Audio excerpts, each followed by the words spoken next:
La deuxième partie, c'est avec toujours nos deux invités sur ce plateau, Dr Tapa Roger et bien entendu Maître Biton Martin, ancien magistrat et aujourd'hui avocat au barreau du Cameroun.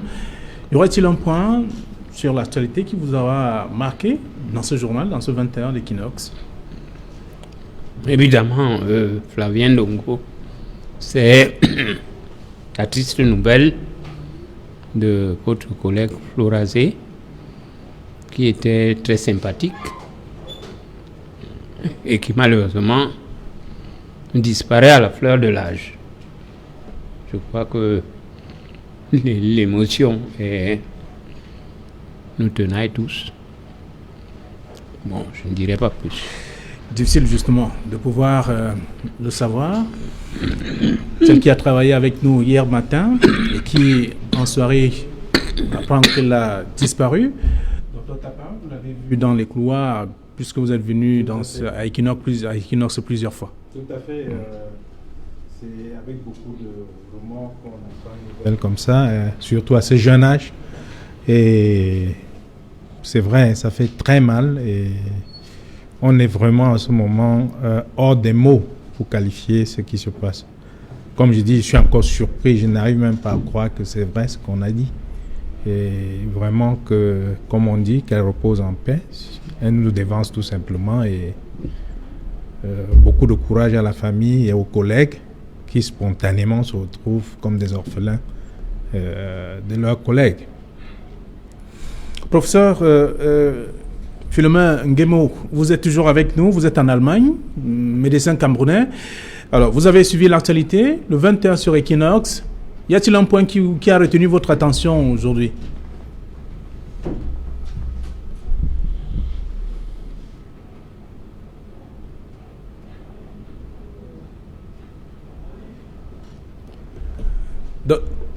Professeur, vous êtes toujours avec nous, ça, on le constate. En attendant d'avoir le professeur, on sait quand même qu'il y a aujourd'hui dans le journal également ce soir la Commission nationale des droits de l'homme qui exige la libération de certains détenus.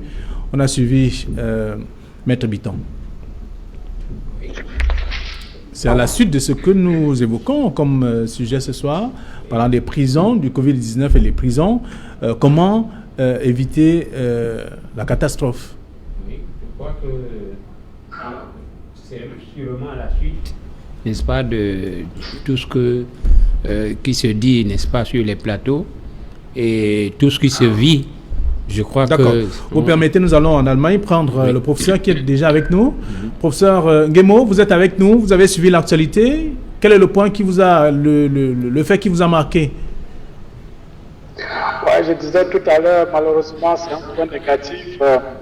En suivant le décès de notre collègue, c'est toujours avec des tristesse qu'on apprend la disparition d'un être humain. Je partage la douleur et je tiens à exprimer toutes mes condoléances à la famille et aux amis. Bon, malheureusement, qu'est-ce qu'on va dire? Le Seigneur nous a la donnée et puis elle est repartie. On ne peut que souhaiter reprendre son âme.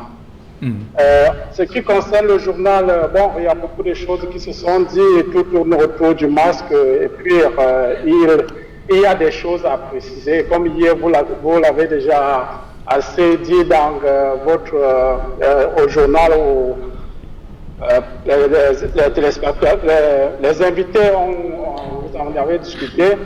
Et il y a beaucoup de choses qui doivent être encore dites et corrigées, puisque il y a toujours les citoyens, nos compatriotes, qui ne savent pas vraiment, qui n'ont pas encore compris l'importance de porter le masque. Donc, il faut vraiment qu'on y mette des points, et puis je crois que c'est ça le plus important. D'accord. Le professeur insiste sur le port du masque, et qui est d'ailleurs désormais obligatoire au Cameroun, sur l'ensemble du territoire national, on l'a dit, même si certaines régions, quand même, restent en marge de ce port obligatoire du masque, parlant des régions anglophones, régions en crise.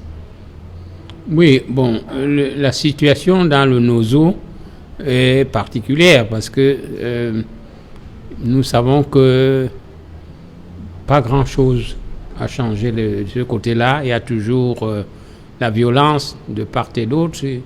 Et je crois que nos compatriotes, surtout, n'est-ce pas, de la rébellion, n'ont pas compris qu'il fallait mener la guerre contre cet ennemi commun qui est dévastateur, à savoir le Covid-19. Parce que je crois que si un temps soit peu, ils étaient conscients, s'ils étaient humains, ils comprendraient que maintenant, on devrait faire la bataille contre ce Covid-19 qui décime tout le monde, qui décime et les militaires et les rebelles et tout le monde. Bon, mais comment aller distribuer les masques et le savon et tout ce que vous voulez dans de telles régions? Je crois que c'est tout comme on a parlé de la reconstruction de ces zones en pleine guerre, lorsqu'il y a encore les armes qui crépitent. Moi, je crois que c'est, on dirait, un film de science-fiction. Docteur Tapa, on reste dans la même logique, c'est-à-dire trouver des solutions à cette crise sanitaire qui secoue non seulement le Cameroun, mais le monde entier depuis quelque temps. Mais seulement chez nous, il y a quand même des foyers que l'on devrait protéger. Je veux dire, des prisons, des orphelinats et autres, où se trouve une forte concentration de personnes. Oui, le problème, on ne peut pas parler de cette épidémie au Cameroun sans mentionner quand même un phénomène assez choquant. C'est la lenteur dans la prise des mesures salvatrices. Et ces lenteurs, on parle de prison aujourd'hui. Vous imaginez que la crise dure des mois déjà. Dans la prison, on parle de masques aujourd'hui. On n'a pas distribué les masques aux prisonniers. Ça, c'est quelque chose qui aurait être fait les premiers jours de la crise. Parce qu'on ne limite pas l'épidémie avec les discours, on limite l'épidémie avec des actes. Donc il faut remarquer quand même qu'il y a beaucoup de bavardage, mais il y a très peu d'actions qui sont posées. On parle des prisons aujourd'hui, il y a longtemps, il y a des mois, que le port de masque serait courant en prison si on avait tenu vraiment à faire attention à ce qui se passe. Autre chose, on parle de décanter la population carcérale. C'est quand même assez curieux que plus d'un mois après le début de l'épidémie, on en est encore là. Parce que ça, c'était l'urgence de la première semaine. Je ne sais pas qui prend, à qui ça profite de voir que... Mais je sais que ça aurait été une urgence dès les premiers moments. Quand on parle d'une épidémie, on parle d'une urgence, de quelque chose qui est subite, qui est soudain.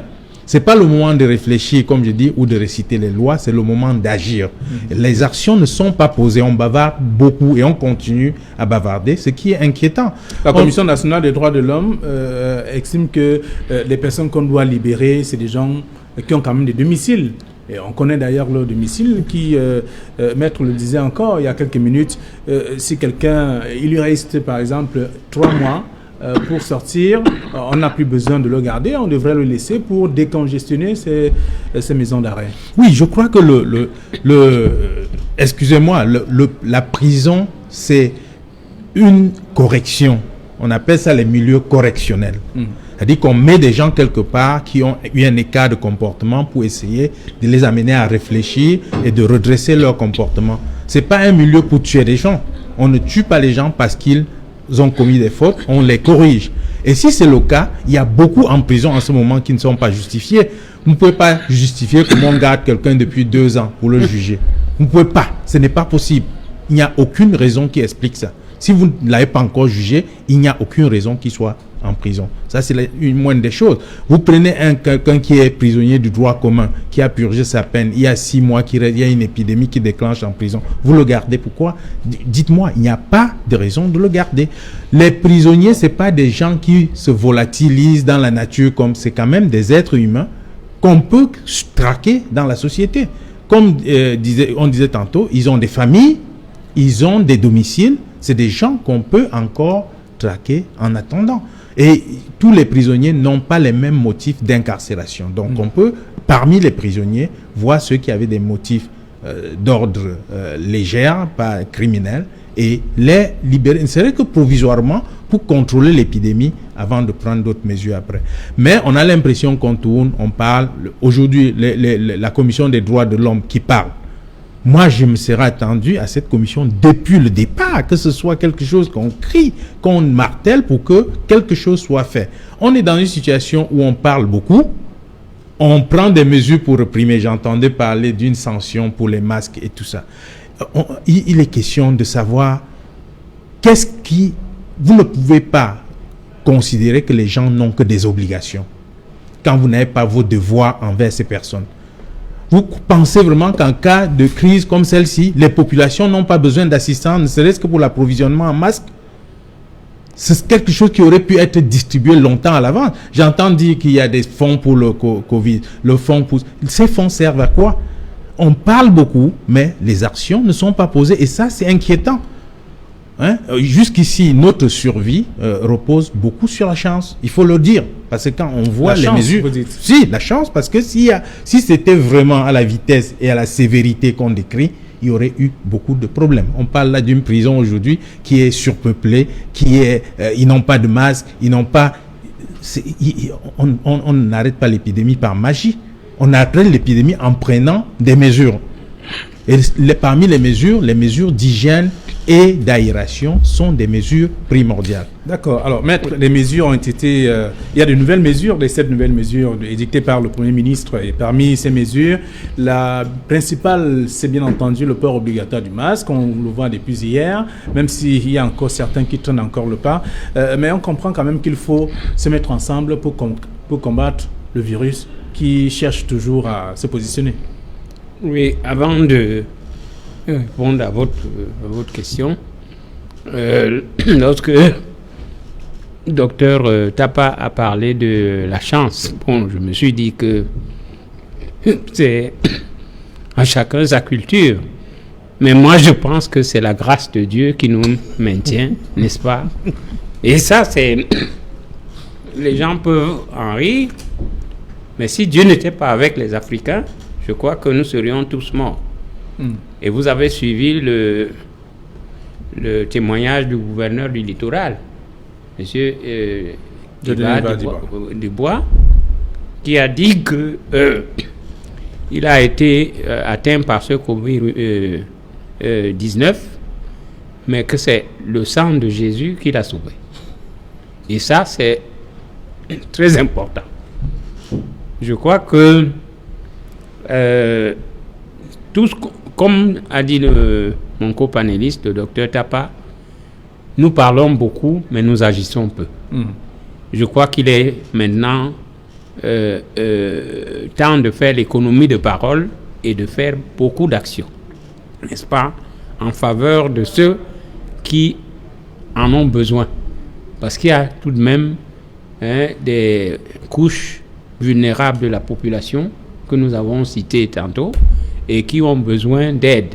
Les prisonniers, les handicapés, les vieillards, les orphelins, ainsi de suite. Cela ne manque pas. Bon, je crois donc que tout ce que nous disons sur les plateaux de télévision, que ce ne soit pas, n'est-ce pas, une prédication dans le désert, mais que les gens réfléchissent et réagissent et agissent, n'est-ce pas, pour essayer de barrer la voie au Covid-19 par les mesures simples, n'est-ce pas, d'hygiène qui sont édictées. Les 13 plus les 7 mesures, ça fait 20. Mais chacun doit se dire que ça ne passe pas par moi. Donc, le masque, je vois encore des Camerounais s'asseoir, s'entasser, n'est-ce pas, la nuit, dans les coins de bar, parce que il n'y a personne qui vient les déloger, mais ils font ça eux-mêmes. Maintenant, il faut que les forces de l'ordre redoublent de vigilance, parce que j'ai l'impression que les Camerounais ont besoin de la chicotte. Il faudrait, parce que ça continue. D'accord. On trouve encore, n'est-ce pas, sur les motos, 3 personnes, les taxis qui font les surcharges, ça ne devrait pas arriver. Nous devons porter les masques, nous devons, n'est-ce pas, respecter tout ce qui nous a été dit. Mais pour ceux qui sont chrétiens, justement, c'est le moment de serrer le rang avec leur foi chrétienne. Très bien. Parce qu'il faudrait vraiment que nous puissions lutter sur tous les fronts contre cet ennemi dévastateur et qui est invisible. Ok. Alors, nous allons prendre pour un dernier mot le professeur Philomène, qui est donc en Allemagne. Professeur, nous allons nous séparer dans un instant. Quelle est l'ultime, je vais dire, proposition à faire? Parce que nous sommes tous là contre cet ennemi invisible qui est donc le Covid-19.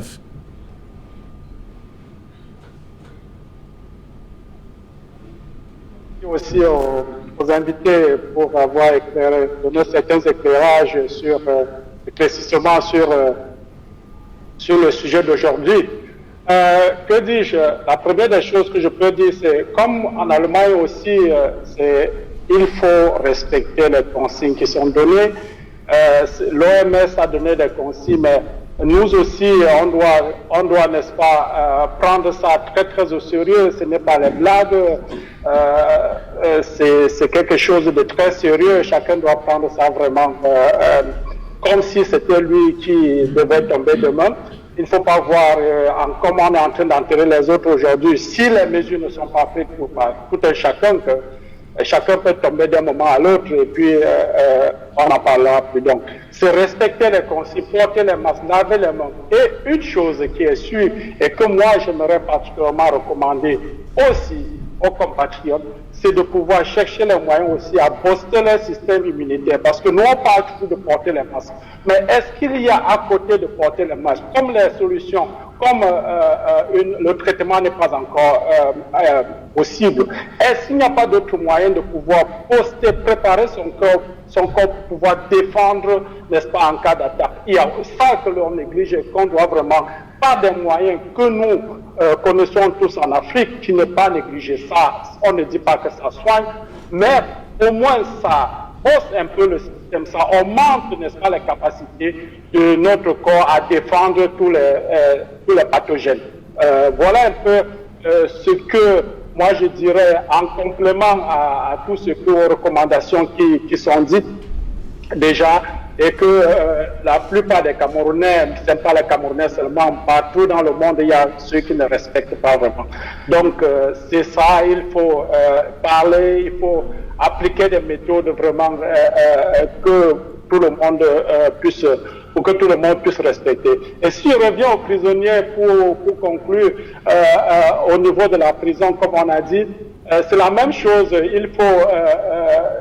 Il faut qu'on respecte, n'est-ce pas, que ce soit ceux qui entrent, que ceux qui sortent de la prison doivent être vraiment suivis, sinon que la chose va continuer à écraser et détruire la population. Et ça, c'est ce qu'il faudrait que nous, n'est-ce pas, nous on essaie en tant qu'homme de médias, médecins et tout, et toujours attirer l'attention de nos compatriotes pour cela.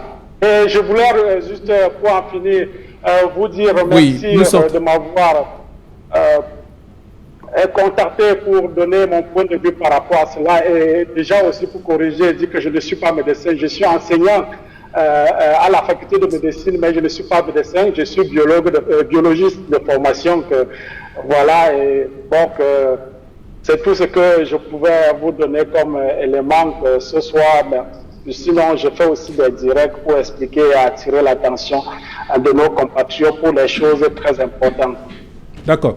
Merci à vous, professeur. Vous êtes enseignant, vous l'avez rappelé d'ailleurs, on le sait, enseignant-chercheur à la faculté de médecine de l'université de Cologne en Allemagne, et vous êtes également spécialiste en cellules souches et initiateur de plusieurs agréments de coopération interuniversitaire à Tchang, on a parlé de Tchang également, et aussi à Dakar. Merci, bonne soirée à vous, et avec vous également sur ce plateau. Nous sommes arrivés à la fin. Merci déjà d'être venu, Dr Docteur Tapa, merci également à vous, Maître Biton, d'être venu également commenter avec nous ce soir, parler de cette question du Covid et les prisons. Comment éviter la catastrophe? Vous avez également commenté à la maison. Madame, Monsieur, merci.